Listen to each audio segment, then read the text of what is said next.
Hi everyone, Fionnuala J here, just dropping by with a sneak peek at some exclusive content over on the Flop Culture Patreon. That's patreon.com/flopculture, where you will get an extra, at least 2 bonus episodes a month on all things flops, sometimes bops, and everything in between. Hope you enjoyed this little preview.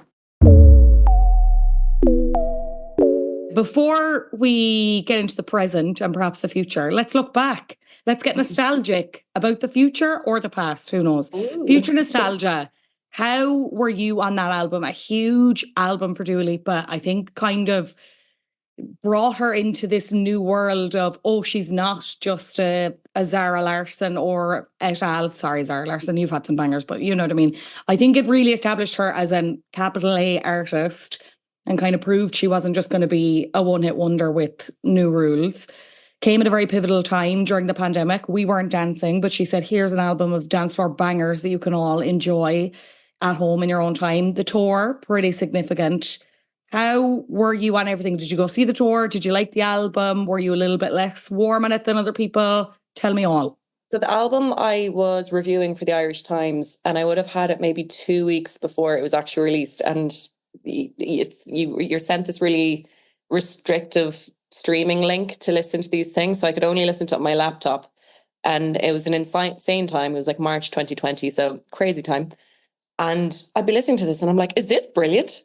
So I was really like doubting myself. I was like, is this a brilliant album? And I can't confer with anybody, so I had to put what I perceived as brilliance down in or on my laptop without having anybody else to kind of back me up. So when the album and the album review were coming out on the same day, I was a bit like, maybe I've gone crazy. But then I was so relieved that everyone was giving it 5 stars.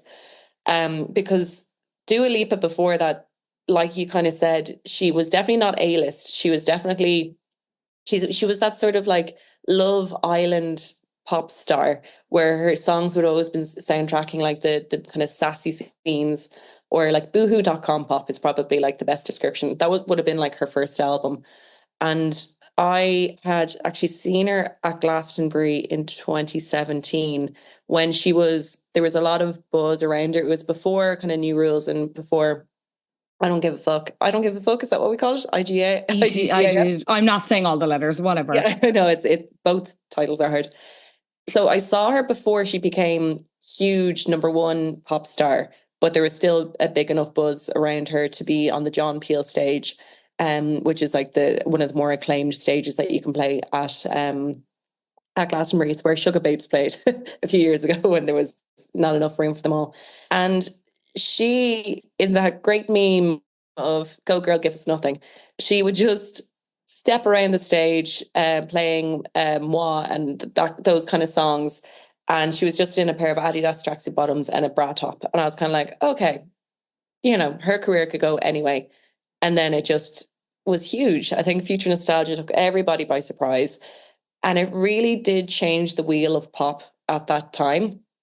And in my review that I wrote about it, I dared mention Lady Gaga's name in it, where I said, this is the music that Lady Gaga wishes she was making. And then I received 48 hours of constant death threats. Do you remember that?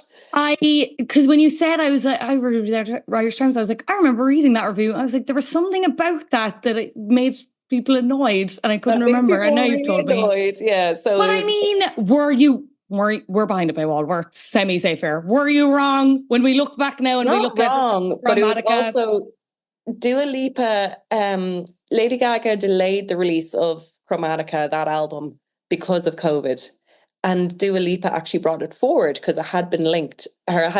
So she brought it forward.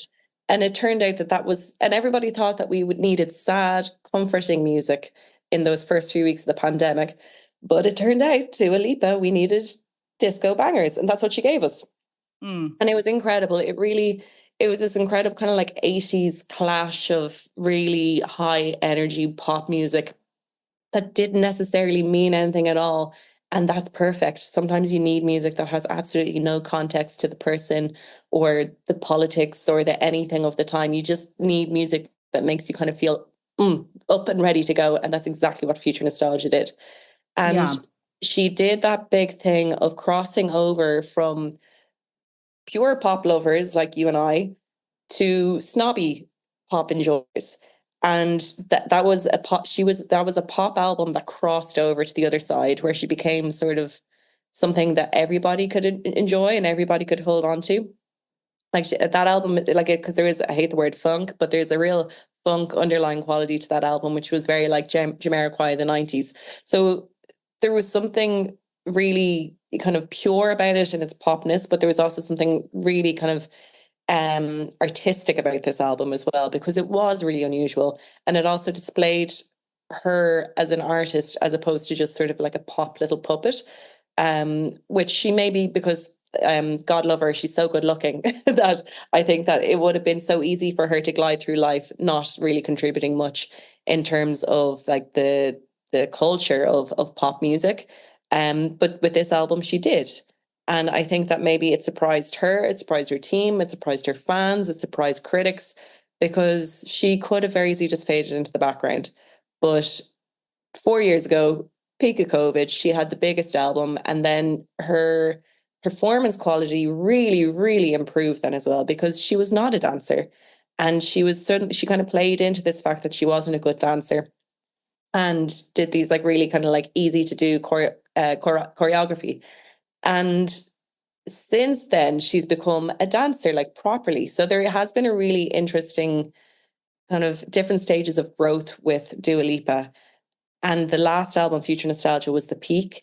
And then she released so many B-sides of Future Nostalgia as well. So you're like, wow, she has this vault of music.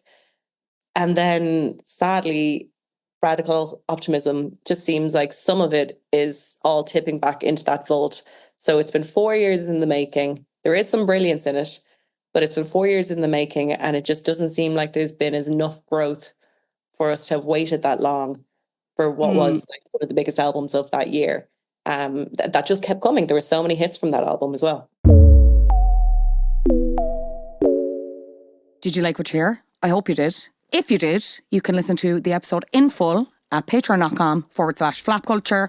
Other benefits to becoming a patron include getting the main episodes ad-free. We love that, girls.